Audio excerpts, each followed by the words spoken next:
रामपुर नाम का एक सुंदर गांव था। उस गांव में पिंकी नाम की एक प्यारी बच्ची अपने पापा और मम्मी के साथ रहती थी। पढ़ने में होशियार होने के साथ साथ पिंकी जरूरतमंदों की बहुत मदद भी करती थी। पिंकी पढ़ लिख कर कलेक्टर बनना चाहती थी और अपना एवं माँ बाप का नाम रोशन करना चाहती थी।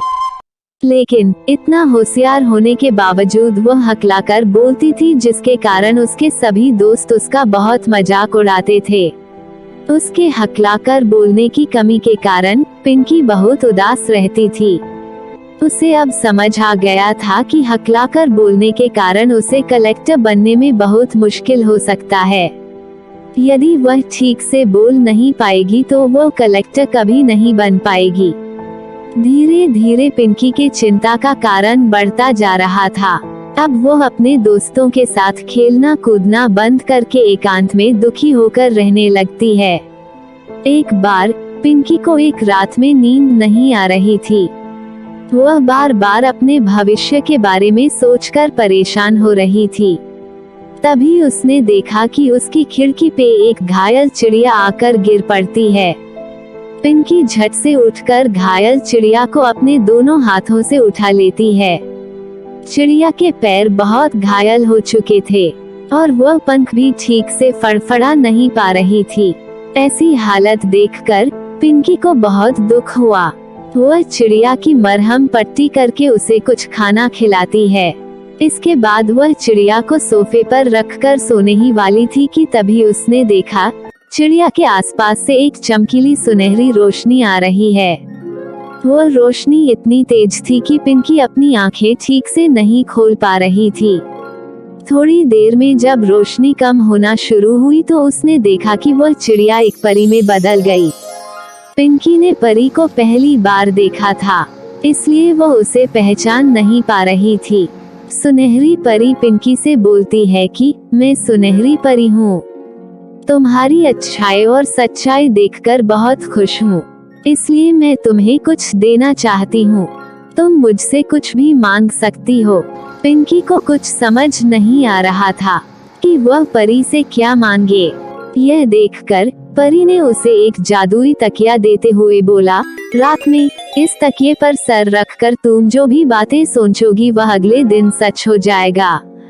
ध्यान रहे, किसी के भी बारे में बुरा मत सोचना, नहीं तो तुम्हें ही नुकसान पहुंच जाएगा। ऐसा कहकर वो परी वहां से गायब हो जाती है। इधर जादुई तकिया पाकर पिंकी बहुत खुश हो जाती है और तकिए पर सर रखकर विचार करने लगती है कि वो लोगों से अच्छे से बात कर पा रही है। यह सोचते सोचते पिंकी को नींद आ जाती है और वह गहरी नींद में सो जाती है। अगले दिन सुबह उठकर पिंकी घर वालों को गुड मॉर्निंग बोलती है।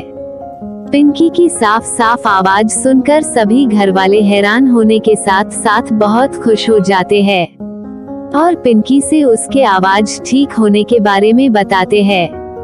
उस दिन पहली बार पिंकी खुशी खुशी स्कूल जाती है और अपने सभी दोस्तों से अच्छे से बात करती है। पिंकी का बदला हुआ आवाज सुनकर उसके दोस्त काफी हैरान हो जाते हैं।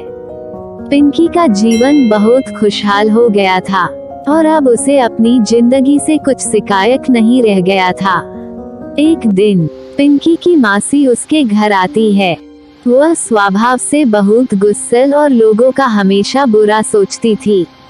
रात में सोने के समय कहीं और खाली जगह नहीं मिलने पर वो पिंकी के घर में उसके बेड पर तकिए पर सर रखकर सो जाती है।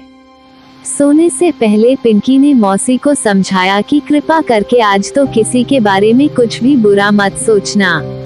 पिंकी के ऐसा कहने पर मौसी चिढ़ जाती है और उसे चुप रहने को कहती है। इसके बाद आदत से मजबूर मौसी यह सोचने लगी कि उसकी सहेली के पास बहुत पैसा है, इसलिए वो हमेशा इतराती है।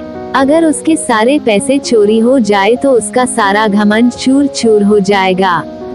यही सोचते सोचते मौसी सो गई। अगली सुबह सभी नाश्ते के टेबल में बैठे हुए थे और नाश्ता कर रहे थे। तभी पिंकी की मौसी के घर से फोन आया और फोन पर किसी ने बताया कि उनके घर का सारा पैसा चोरी हो गया है। यह सुनते ही मौसी हैरान हो गई और रोने लगी। लेकिन पिंकी सारी बात समझ गई कि ऐसा क्यों हो रहा है।